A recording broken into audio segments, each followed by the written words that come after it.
Bem, nós estamos voltando agora e eu gostaria de começar essa nossa terceira etapa dessa conversa, que a mim encanta, eu tenho certeza, vai ficar registrado. Uma grande pretensão dessas conversas é que elas fiquem registradas para que pessoas de outros lugares, em outros tempos, eh, se apresentem, sejam apresentadas a essa pessoa pelo qual eu tenho um verdadeiro encanto, que é Perli Cipriano. E agora começa com Perli Cipriano. Fala, Perli. Arlindo, eu tenho de você, eu já falei com você quando eu te ouvi falar de você, e depois eu tenho uma curiosidade grande. Nós convivemos muito, andamos juntos para todos os cantos, né, na campanha também.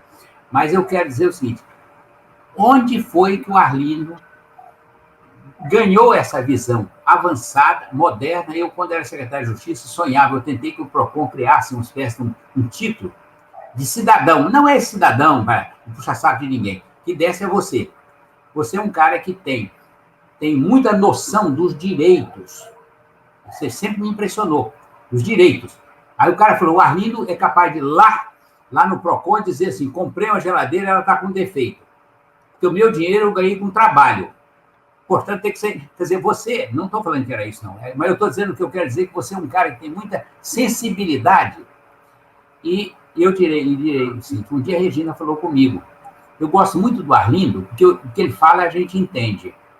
Porque tem muita gente que fala, Arlindo, eu te confesso, eu escuto o cara falar até cansar e não entendo nada, porque ele fala de uma maneira que não tem conexão com nada, com a vida, e você liga isso. Então eu queria saber assim, por onde você arranjou isso? Aí eu já arranjei, lá, meu pai, não sei o que mais. Eu quero que você, não, a família é conservadora, não foi a igreja. Onde foi que você ganhou essas ideias avançadas e essa noção de direito? Você tem uma noção impressionante. Eu já conversei com você algumas vezes, você sabe que eu fico te perguntando lá, assim, conta pra mim. Aí lá você fala, pode ser feito isso, isso, isso. Uma opção de coisas simples que as pessoas não pensaram porque gostam de ser aqueles que falam que a gente não sabe o que eles estão falando. Então eu queria, como é que você foi isso? Como é que você deu esse mergulho? Olha, Peri, eu acho que, em primeiro lugar, eu quero fazer uma correção. Eu fui, ali pelos 12, 13, eu fui muito forjado no cristianismo por uma tia que era presbiteriana, tia senhora, que morava em São Domingos, casada com o tio Clério Espíndola, que era do PTB, era fazendeiro, mas era do PTB. Mas eu fui muito forjado na visão cristã com tia senhora, porque ela respeitava muito meu pai, que era católico, então aos domingos eu ia passar férias com ela, aos domingos, vai lá na missa. Aí eu ia à missa das 6 horas da manhã, quando eu chegava às 7 horas, o café estava pronto, e dali eu ia para todas as atividades na igreja presbiteriana, exatamente naquela ladeira, subindo para a Barra de São Francisco. Sim. Então, eu iniciei ali. Quer dizer, eu diria que a minha primeira experiência espiritualizada foi orando de olhos fechados, ouvindo Joaquim Beato, ouvindo o meu querido e saudoso tio Alcari, que era um pregador excepcional. Então, meu primeiro contato com a espiritualidade foi aí. Depois, em Vitória, eu tive um contato que me enriqueceu muito, que foi o contato com o padre Valdir. Conheci muito. O padre Valdir de Almeida, que organizou aqui a Juventude Estudantil Católica, que eram os secundaristas. Éramos secundaristas. JEC. A JEC. A JUC era dos universitários, era o padre Franz Vitor, aí era o Vitor, Nelma, Nilma, era esse pessoal todo. Sim. E o padre Valdir, ele ia com aquela agora, fermenta na massa, a gente precisa ter uma visão crítica das coisas, e eu lacerdista. Sim, é isso que eu quero saber. Como é que você se converteu? Bebi no mesmo grupo de JEC, e na minha turma do colégio estadual, eu tinha como colega, dentre outras pessoas, Jussara Martins. Sim. Eu tinha como colega os dois cheques, né? Eu tinha como colega Julinho, e éramos todos também colegas de JEC, mas a JEC não era um movimento de esquerda, ele era um movimento de criar uma consciência nas pessoas frequentava a igreja. Né? E aí, eu fico muito feliz com a sua observação a respeito de cidadania. Eu só fui entender o que é a cidadania ativa na minha passagem pelos Estados Unidos. Por quê? Porque lá eu convivi com jovens que tinham uma militância política ativa. Foi a primeira vez no meu Simi Valley High School, lá em Simi Valley, na Califórnia, pertinho de Los Angeles, que eu ouvi uma jovem, até hoje me lembro o nome dela, Karen Moon, e a Karen Moon, agitada, movimentada, contrária à construção de uma pista elevada no vale. As pessoas queriam chegar mais rapidamente a Los Angeles, então os carros queriam fluir e queriam construir. E ela fez parte de uma mobilização na minha escola secundária. Sim. Foi a primeira vez que eu ouvi uma expressão que me encantou aquela época. Eu vou escrever para o meu deputado. Olha que coisa. Uma jovem, com 17... A Karen era um ano mais nova que eu, 16 para 17 anos, e a Karen, vou escrever para o meu deputado. E eu aqui para dentro, falei, vai escrever para o deputado dela e vai ficar nisso. Uma semana depois, nos reuniu, meu deputado vai vir aqui nos encontrar para conversar conosco.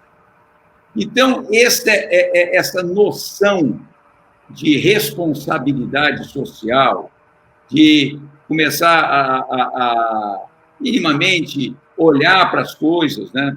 Eu comecei a olhar para a questão da injustiça social, né? Porque pela primeira vez eu vi a injustiça social bater forte, foi na minha passagem pelos Estados Unidos. Eu cheguei aos Estados Unidos em 1964 e eu vi, né, como diriam aqueles que contam mentira no interior, com esses olhos que a terra há de comer, eu vi lugares onde preto pela porta do fundo. Preto pela porta do fundo. Né? Então, ali eu comecei a sentir, né, a questão do direito humano, eu ali comecei a sentir, e principalmente eu comecei a sentir as grandes injustiças que eram vividas no Brasil. Você imagine, eu saindo de um estado onde, à época, pelo menos 60% dos jovens estavam fora da escola. Os movimentos que aconteciam aqui era o movimento brasileiro pela alfabetização Mobral, que você se lembra já sobre os militares. Era a coisa mais avançada que tinha. Uma das coisas mais avançadas que tinha na minha universidade, quando eu entrei na universidade, era o projeto Rondon, que nós iríamos transformar a realidade do Brasil trabalhando nas comunidades. Mas eu chegava lá e o discurso dos militares não batia muito com o que eu via lá. Então, eu voltei dessas duas experiências estadunidenses, e voltei da minha experiência de rondonista. Eu sou da segunda turma do Projeto Rondon. A primeira turma do Projeto Rondon foi para a Amazônia. A segunda turma era para nós nos espalharmos e, obviamente, eu me inscrevi, fui aceito para ir para a Amazônia também. Eu queria conhecer a Amazônia. Cheguei no Rio de Janeiro e tinha um coordenador que era um coronel muito simpático, um coronel Mauro, nunca mais vou me esquecer. E ele disse para mim, o Rossi, que é um outro contemporâneo meu de estudante de economia, vocês têm todo o direito, vocês saíram de Vitória, chegaram ao Rio de Janeiro para ir para a Amazônia. Vocês têm todo o direito de insistir em ir para a Amazônia. Mas nós precisamos muito de vocês, estudantes de economia, para nos ajudarem a implantar orçamento programa no Vale do Itajaí, em Santa Catarina. Então, olha só, fui eu para uma outra realidade, uma realidade racista danada, ultraconservadora, aquela lemoada que falava, continuava falando alemão, né? Mas conhecendo outras coisas.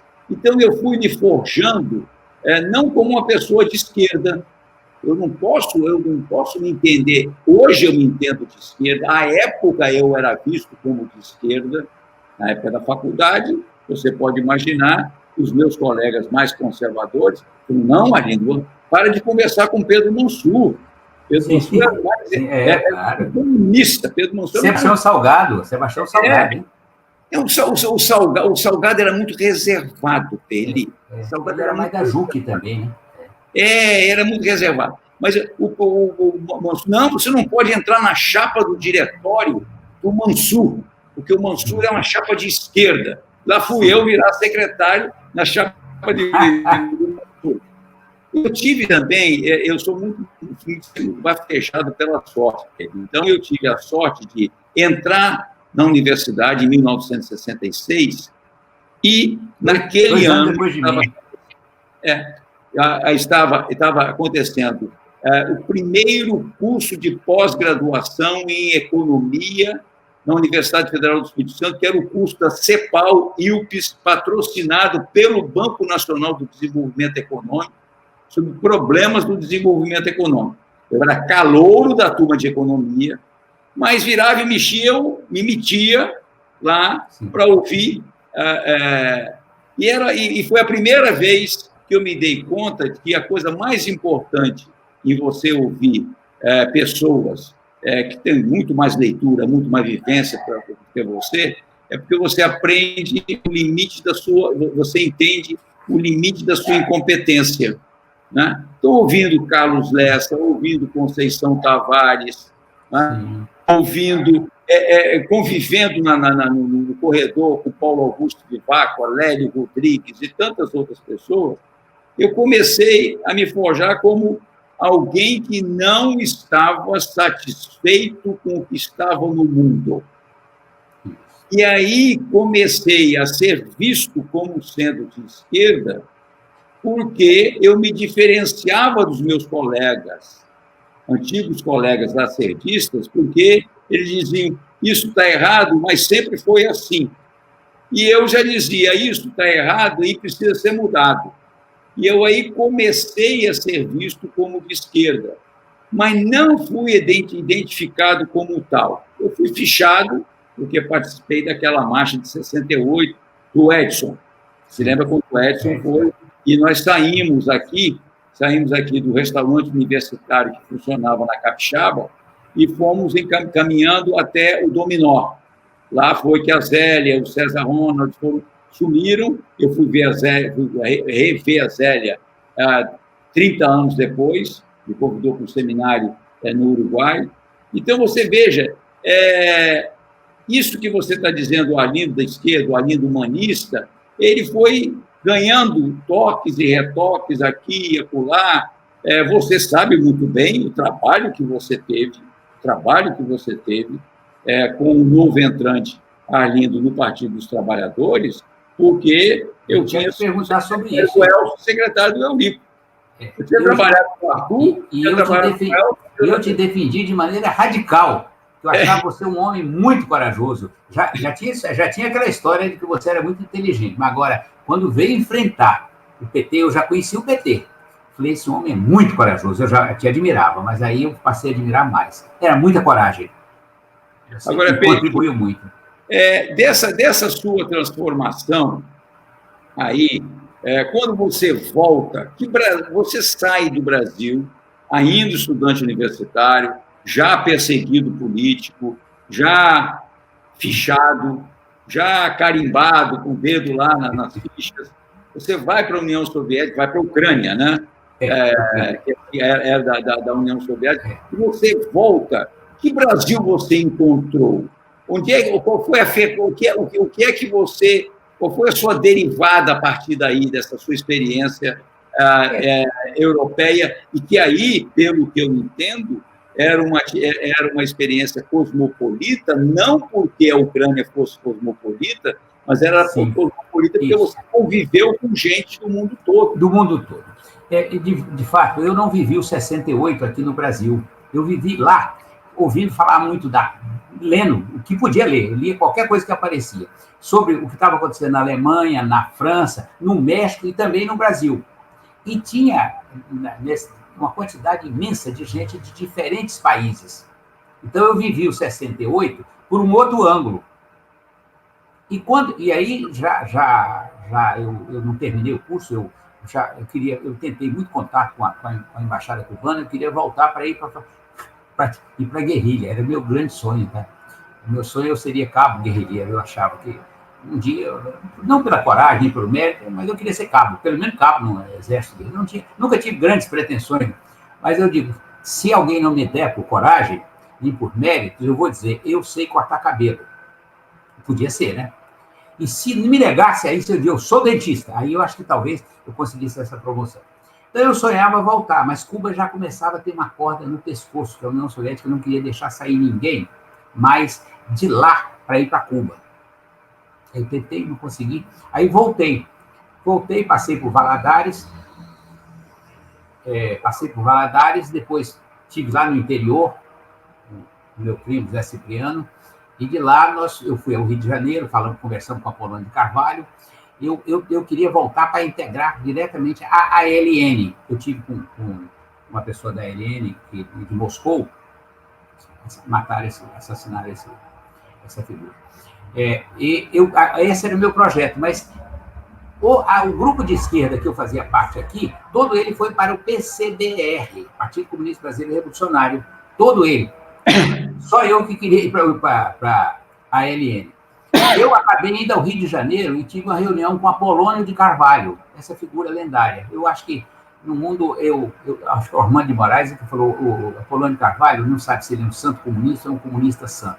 Ele é meio parecido com o Pedro Corrêa. Ele, com tudo que ele fez na vida, ele sempre foi um humanista avançadíssimo. Um dia perguntaram a ele, Apolônio de Carvalho, você deve ser muito corajoso, né? Porque ele lutou, ele aqui em 35, lutou no Brasil, lutou no Exército Republicano, na Brigada Internacional na França, na Espanha, e de lá, depois que derrotaram o Exército Republicano, ele foi para a França e participou da resistência francesa, ocupou cidades importantes, muito importantes. Ele ocupou, então, veja bem, uma pessoa foi oficial em 3 exércitos. Aí um dia falaram dela, Polônia, você deve ser um homem muito corajoso. Eu falei, não, meu filho, eu apenas desconhecia, eu só não tinha muita noção do perigo. Ele não era corajoso, não tinha noção do perigo. Então, e aí, conversando com ele falou, não, você fica com a gente, nós vamos lá, nós estamos preparando a guerrilha também, e eu fiquei todo animado. Polônia de Carvalho, e eu fui para o Nordeste. Eu acabei fazendo um levantamento de regiões. Isso nunca direi de onde, nem como, lugar nenhum, mas de qualquer maneira eu fiz. Participei. E fiquei no Nordeste. No Nordeste, eu fiquei no PCBR um período, e contatei o pessoal da ALN. Aí, saí e acabei fazendo um movimento lá, trouxe uma parte do PCBR, que era o pessoal mais, eu estou usando assim, porque hoje em dia está tudo, era o chamado Grupo de Fogo do PCBR, o pessoal mais radicalizado. Aí eu acabei, com muito trabalho, eles também estavam descontentes, acabamos trazendo para a ALN. Aí fiquei lá e fui preso lá. Eu andei em muitos lugares, né? E nem em depoimento, nem em lugar, nem até hoje eu não falei onde andei totalmente. E aí fui preso por acaso, é uma coisa de loucura. Eu estava aí em Olinda, eu já contei isso no livro, né? Eu estava lá junto com o Ronaldo Dutra Machado, filho do almirante. Ele era da ALN, ele estava vindo do Nordeste. E nós paramos, um contato, era o chamado ponto, eu encontrei com ele, fomos lá para o fundo do barco para a Coca-Cola. Olha o pecado que tem. Coca-Cola. E chegou a polícia. O barco tinha umas 9 portas, umas coisas estranhas. Né? Que cobriu de policiais. Nós dois, lá no final, ficamos assim, assustados. Né? Aí pergunta o nome, eu era Pedro Ramos, o outro falou um outro nome, mas aí deram a revista, que chama Baculejo, e aí localizou uma arma com esse Ronaldo. Quando localizou, eu fiquei assustado. Agora a coisa está complicada. Por enquanto, nós estávamos só conversando fiado, dando o nome errado, mostrando documento que não merecia muita credibilidade. Eu tentei fugir.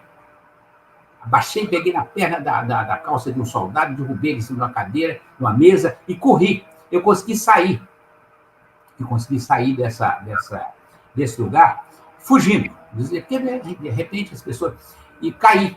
lá na frente, caí. Aí eles me pegaram na praça, seguravam no braço e na perna e chutavam minha costela no ar. Eu dependurado, eles chutaram.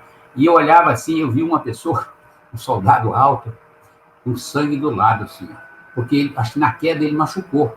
Aí ele estava mais feroz. Tinha uma bota que eu acho que devia ser uns 48, uns 50 ia vai pancada, de tão grande que era. Aí fui preso, fui e ainda enrolando, a gente inventava uma história complicada, carará, onde é que vocês estavam, de onde vocês são, e a gente estava na zona. Na zona é difícil sustentar que estava na zona. Qual zona? Né? Qual? Nós tentamos enrolar, depois não teve jeito. Depois eles me confundiram com um senador que participou junto com Marighella de um sequestro lá de um trem pagador lá, e ele participou. Aloysio. Então eu estava apanhando, mas eles quebraram meu óculos no meio da rua, já quebrar, e fui quebrando. Aí lá, pelas tantas, eles falam comigo o seguinte, falam, olha, a gente inventando que era... E esse Ronaldo estava com uma folha em francês, eu estava ajudando a traduzir. Péssimo em francês, muito qualquer sabia mais que o Ronaldo. Então eu estava ajudando a traduzir. Ele ficou com aquilo no bolso. E a polícia pegou aquela folha assim, olhava assim, falava, isso aqui é inglês, isso aqui é francês. Não sabia nem qual era a língua, que era espanhol. Aí lá pelas tantas tinha a palavra raiz. A raiz é do mesmo jeito, né? Ah, isso é comunismo. Aí já sabia, já que é comunismo, a coisa mudou, já a gente não estava na zona mais. Aí não foi muito torturado, tal, e fui julgado em muitos processos, fui condenado a 94 anos e 8 meses. Passei praticamente 10 anos da vida, eu não vi muito nem a minissaia, uma opção de coisas que eu não vi. E não vi muito dos movimentos. E a prisão é uma escola que aprende-se muito, mas é um lugar que nunca ninguém devia aprender nada ali. Devia ficar, não ali. Eli, a gente vai fazer mais uma parada e eu gostaria de retomar exatamente naquilo que está registrado em você como vazios na sua vivência social por estar em prisão. O que é que você tem dificuldade de entender na cultura, na política, na economia? A gente volta para mais uma rodada dessa nossa conversa daqui a pouquinho.